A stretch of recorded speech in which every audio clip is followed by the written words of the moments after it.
will affect their lives and to what extent that relationship may change. Because if you and your spouse will be living separately from now on, as most split couples do, you'll potentially see your kids half the time or less than you currently do. Another big fear is how your soon-to-be ex will speak about you to the kids or in front of the kids. Even the greatest of intentions to stay civil can sometimes veer off.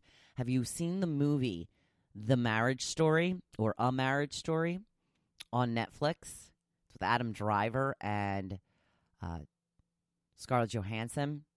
Really, really good demonstration of how starting out with the best intentions don't always work.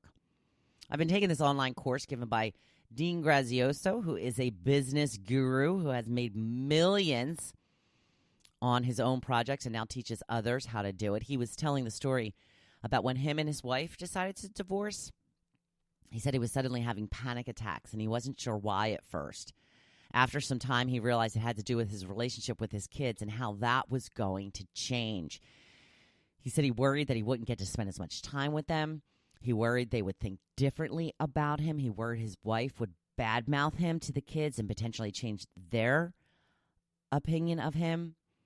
He said, you split up your time, but I travel a lot. What if, it's deemed my turn with the kids and I'm going to be out of town and she refuses to switch with me?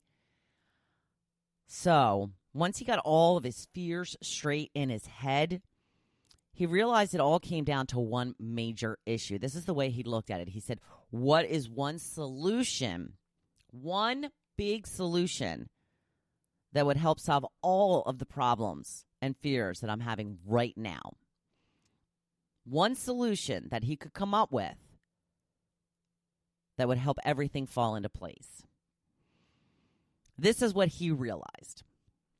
He realized that he had to get along and be friends with his wife through the divorce and after. He realized if he worked with her instead of against, she would be more willing to change up schedules, make the kids available on her weeks if he was out of town. He realized if they got along, she wouldn't badmouth him and make him look bad. So how do you go about doing that, though? He said it wasn't always easy. He reminded himself to always hear her out and validate her feelings, always try to compromise and come up with a solution they both could live with. Be nice. You get more flies with honey than vinegar, right? That's the saying, isn't it?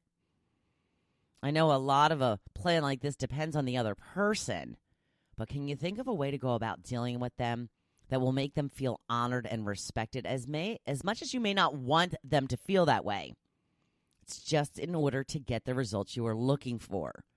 Is there a way to give up a little of something you want in order to have a little peace with your children's co-parent?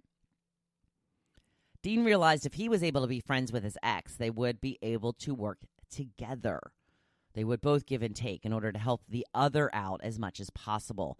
And since they were friendly, there would be less fear of getting badmouthed. Does any of this seem possible for you, or would it have been possible? Think back on, how it could have possibly been different if one or both would have taken a different tack. Here's the thing you really need to remember in a situation like this. Take your ego out of the equation. Are you splitting up because one had to be right all the time? Let them be right. It doesn't matter anymore. It's not about you anymore. It's not about your relationship with them anymore. Well, it is about not your personal love relationship. It's about the relationship now to co-parent your kids. Think about the children. Take your ego out of it. It doesn't matter. Winning doesn't matter. Winning means having a plan where everybody can get the most time with the kids. Once you have that under control, the rest hopefully won't seem so hard. Give a little. And then they're going to be more inclined to give a little back. You can try this with any situation you may have. Think of a solution that can take away the majority of the problems you are facing Is there such a solution? Think long and hard about this. It could be just the thing you wished you had all along. The hardest part is getting over your ego. Like I said, these are probably issues. There are still probably issues that likely broke you apart. That doesn't matter anymore. Don't keep digging your feet in now when you need to get along most for the sake of your kids and your relationship with them. One solution. Is it possible to take away all those concerns? You may just have to give a little more than you used to. More understanding, less control, less anger, and bitterness. See how it fits. See how it goes. It is Taco Tuesday already, so grab a taco and enjoy. Think about an ongoing problem you've been having. Is there one big solution that could help solve numerous problems? Is definitely something to think about.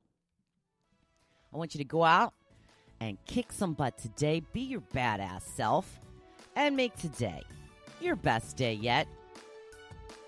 Thank you for listening to The Hopefulist, hosted by Wendy McClure. For more inspiration, please visit hopefulist.com. Thanks, and we'll see you tomorrow on The Hopefulist. One big solution that would help get me on Ellen. Maybe I got to take the tact I've been talking about. Maybe I got to be mean to her. Maybe I got to tell her she ain't kind. She's mean. She scares people. People don't like that. I don't know. It's kind of a bold move. Of course, she's not paying any attention to me now. We'll see how it goes. But Ellen, come on. Have us on your show.